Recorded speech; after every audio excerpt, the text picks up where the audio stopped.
Who wouldn't love to work from a comfortable ergonomic chair in an office, from the warmth of their own home, or from any part of the world that they please without doing anything at all and still be earning anywhere between $100,000 to $500,000 a year? Well, that is exactly how most people imagine the daily job of a computer programmer to be. And surely you who are watching this video right now want to become one yourself. Or perhaps you have already started in this incredible world. I'm going to be honest with you, and even if you are anxious to become a programmer and you have a tremendous amount of desire, this is simply not enough. Practically half of the people who start end up giving up halfway through the journey, and those who stay make many mistakes and waste a whole lot of time. Time is the most valuable thing you have. It's not coming back.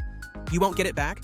But to other people, that doesn't matter one bit. So get used to the fact that there are fake gurus who want to deceive you by offering a course, book, or webinar that promises to turn you into a programmer in 10 days for a modest price. I'm just saying that the reality is that lately many people are interested in becoming programmers and developers.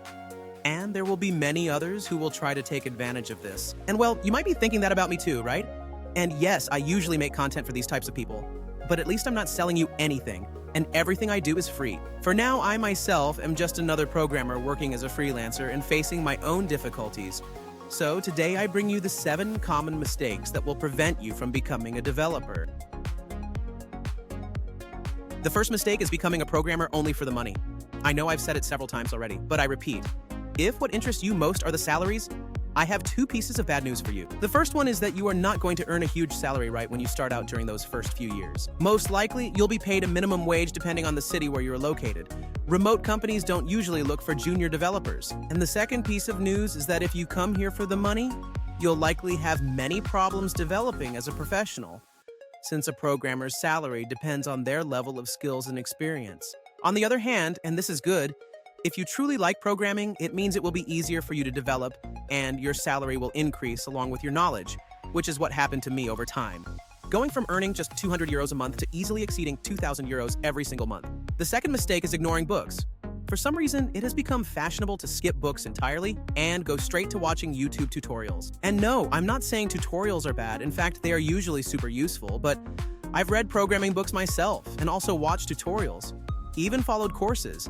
And I can confidently state that no video course in the entire world can be compared to the quality and the depth of a truly good programming book. What's more, many experts or even language creators don't usually upload videos or content to the internet.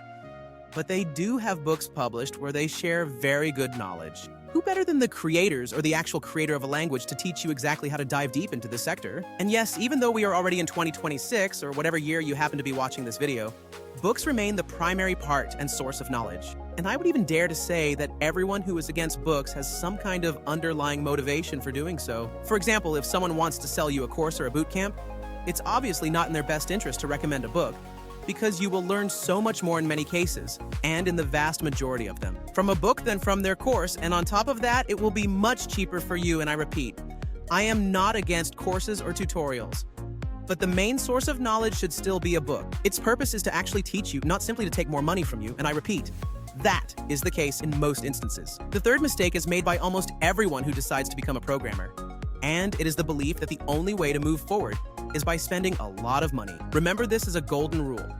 All the educational information about programming is available completely for free, whether it be documents, articles, tutorials, or even entire books. Even if we set aside piracy, all the resources, or at least almost all of them, are available totally for free on the internet. That is to say, you can become a professional programmer without spending a single cent on educational material. And once again, I'm not against paid study methods. Therefore, I recommend that you at least start studying programming with free sources, and then, at least after 1 or 2 months, once you start to understand what this world is all about, from there, you will be able to decide if you need paid education or not. Another common mistake among programmers is using advanced tools when you are still just a beginner. And not only in this type of programmer, I'm going to give you a very simple example. Nowadays, many companies are actively using the Kubernetes container system for their operations. Thanks to this, companies can divide the monolithic architecture of the project into a multitude of different microservices. This facilitates the maintenance and development of application functions separately from other components. And at the same time, It ensures that nothing breaks. With a lot of magic, of course, and the only problem here is the deployment and the maintenance of the microservices architecture. But of course, just because you use or know these types of advanced tools doesn't mean that a company is looking specifically for a junior. Of course, a junior using an advanced tool, as the name itself suggests, generally for this kind of work, a DevOps specialist is hired, and this really costs quite a lot of money. Furthermore, it is very complicated to find a truly good specialist. Therefore, I wouldn't waste much of your time focusing on learning something like this. At the end of the day, companies are looking for someone who has already worked on many projects and has a significant amount of experience in this field. I would definitely direct this much more toward tools such as Kubernetes or even Docker. And well, I actually have a video uploaded to the channel about both of them that I'm sure you would find very interesting to check out. And if you're enjoying the content of this video so far, I invite you to hit the like button and subscribe.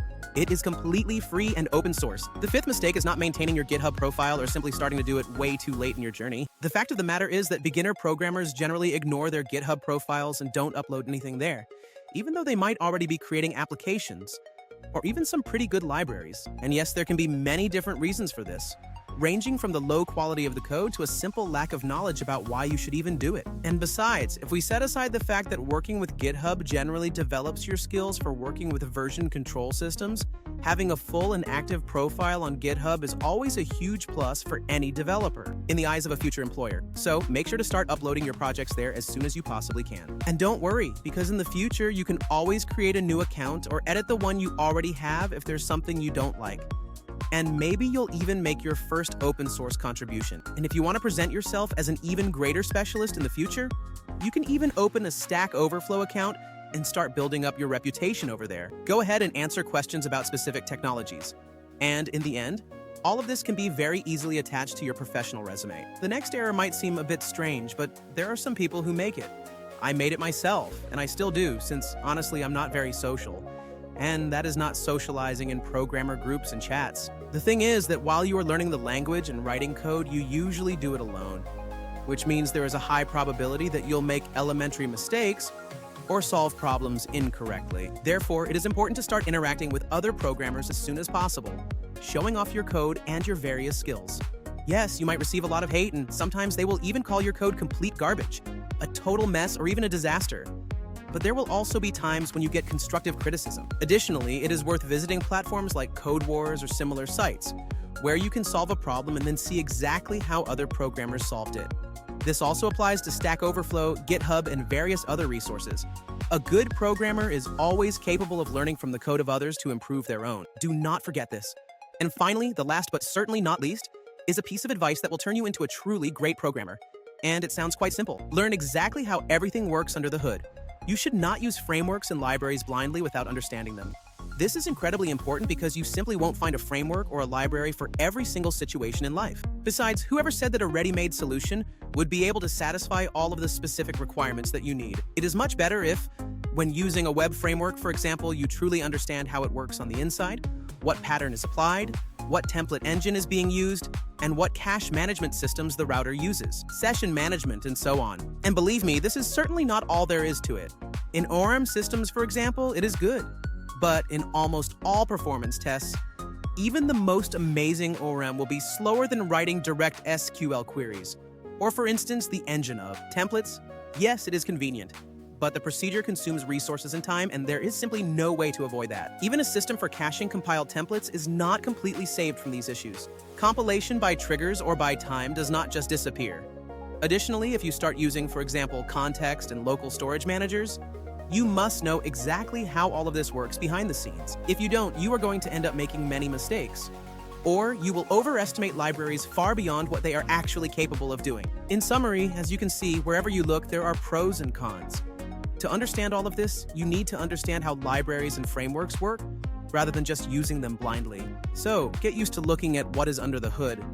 And maybe you could even try to develop your very own libraries. In the end, all of this will bring you an invaluable experience. And if you have something to add, or if you think I am wrong about something or forgot to mention it, tell me in the comments. I hope that you don't make, or haven't already made, the mistakes I have mentioned, and that you become a great developer, since writing code is truly exciting and very interesting. As for the rest, I look forward to your likes. Subscribe to the channel if for some strange reason you haven't done it yet, and of course, activate the notification bell so you don't miss any new videos. Good luck, and always remember that you're capable of anything. Thank you so much for watching until the very end. Take care.